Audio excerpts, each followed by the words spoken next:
Digital फसवणूक संपूया देशभरातील जनजागृती मोहीम सुरू आहे।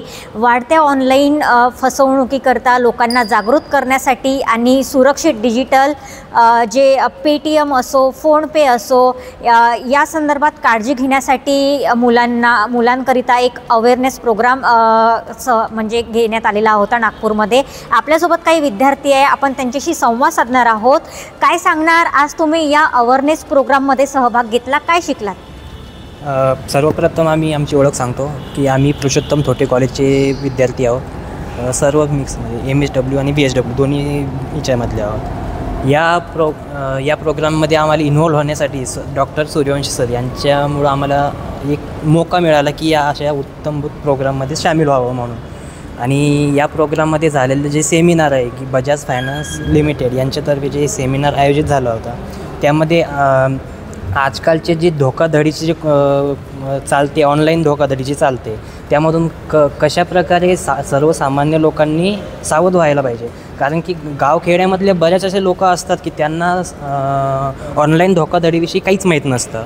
त्यांना म्हणजे एक अपॉर्च्युनिटी आल्यासारखीच वाटते की ऑनलाईन जर का धोकाधडीचा कॉल आला की तुम्हाला इतके म्हणजे काही मनी सांगतात की इतकी मिळाली, इतके तुमच्या लकी ड्रॉमध्ये झालेलं आहे, तर ते इझिली लगे आपली बँकची डिटेल्स वगैरे OTP जे काय असेल ते शेअर करून टाकतात आणि या धोकाधडीमध्ये फसून जातात। तर आमचं असंच म्हणजे आम्हाला या प्रोग्राममधून असं शिकायला मिळालं की या प्रोग्राममधून म्हणजे या धोकाधडीमधून लोकांना कसं वाचवावं ते आम्ही आता स्वतः तर सोशल वर्कर असल्यामुळं तर आम्ही आमच्यापर्यंत सीमित नाही ठेवणार, हे लोकांमध्ये फैलवू, लोकांना सांगू की कसं तुम्ही ऑनलाईन धोकाधडीमधून वाचू शकता आणि तसंच भरपूर सांगितलं। जर तुला ऑनलाईन कॉल आलेला आहे म्हणजे कॉल आलेला आहे आणि ऑनलाईन डिटेल्सबद्दल काही माहिती मागितलेली आहे, OTP वगैरे मागितल्यात, तू काय करणार नेमकं? मी तर पहिले OTP वगैरे शेअर करणार नाही आणि त्याआधी जे फ्रॉड्स कॉल वगैरे येतात त्या मी आपल्या मोबाईलमध्ये आधीच सेटिंग करून ठेवलेली आहे की फ्रॉड्स कॉल येणार नाही, तर ते फक्त मिस कॉल दिसणार। आणि मी स्वतःपर्यंत सीमित न ठेवता मी दुसऱ्या व्यक्तींना पण सांगेन ॲज अ सोशल वर्कर की जे फ्रॉड्स कॉल येतात त्यामध्ये मोबाईलमध्ये एक सेटिंग असते की ती सेटिंग तुम्ही स्वतःच्या मोबाईलमध्ये सुद्धा डाउनलोड करा किंवा ऑन करा आणि त्या फ्रॉड्स कॉलपासून वाचण्याचा त्यांनासुद्धा प्रयत्न करीन आणि स्वतःही वाचेन। नक्कीच। आणखी आपल्यासोबत काही विद्यार्थिनी आहे, जर तुम्हाला खोटा मेसेज किंवा खोटी लिंक आली तर काय करणार? आता सध्याच्या सेमिनारमध्ये जे मला माहिती मिळाली त्यातून मला असं माहीत पडलं की मला मेसेजेस किंवा कोणतेही कॉल्स वगैरे आले तर मी त्यांना कधी OTP शेअर करणार नाही।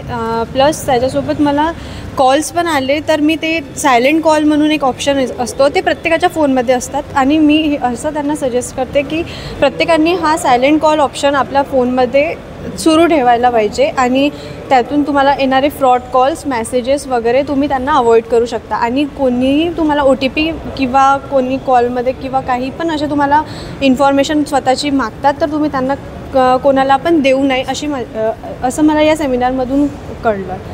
थँक्यू। दादा, तुम्ही सुद्धा या सेमिनारमध्ये सहभागी झालेला आहेत आणि या फसवणुकीपासनं डिजिटल जे फसवणूक होते तर तुम्ही मित्रांना कसं जागृत करणार? माझे पूर्ण नाव योगेश्वर योगराज आहे, मी पुरुषोत्तम थोटे समाजाचे विद्यार्थी आहे। मी एवढं सांगू इच्छितो की आता हा कसा एक यूथ पिढीचा जमाना आहे। ह्या काळामध्ये कसं लोक थोडंसं सतर्क राहायला पाहिजे की एक सायबर क्राईम हा काय असतो आणि याची एक सर्वांना माहिती असायला पाहिजे। कारण सायबर क्राईम म्हटलं तर एक आपला फसवणूक जसं मोबाईलच्या माध्यमातून वगैरे होतच असते, त्यामध्ये आपला बँक बॅलन्स जसं आपल्याला एक काही लिंक वगैरे येत असते किंवा बँककडून आपल्याला कॉल येत असते, याच्यावरून एक आपल्याला सांगू इच्छितो की एक सायबर क्राईम म्हणून एक नंबर असते तो गव्हर्नमेंटचा 1930 हा आणि एक महाराष्ट्राचा पण नंबर आहे। त्याच्यामध्ये मुख्यमंत्री साहेबांनी जसं एक नंबर दिला 194545 ह्या नंबरवर तुम्ही संपर्क साधू शकता। आणि जसं की तुम्हाला माहिती आहे की सायबर क्राईम होत आहे तर त्यामध्ये मी एवढं सांगतो की तुम्ही जसं तुम्हाला माहीत आहे तुम्ही 4 लोकांना सांगा ना, ते 4 लोक आहेत तुम्ही आणखी ते 4 लोकांना सांगू शकता की सायबर क्राईम काय आहे. नक्कीच डिजिटल फसवणूक संपूया या प्रोग्राममध्ये काही विद्यार्थी सहभागी झालेले होते आणि त्या विद्यार्थ्यांसोबत आपण संवादसुद्धा साधलेला आहे. देशनातिकर्ता रिपोर्टर स्नेहा भोगे, नागपूर.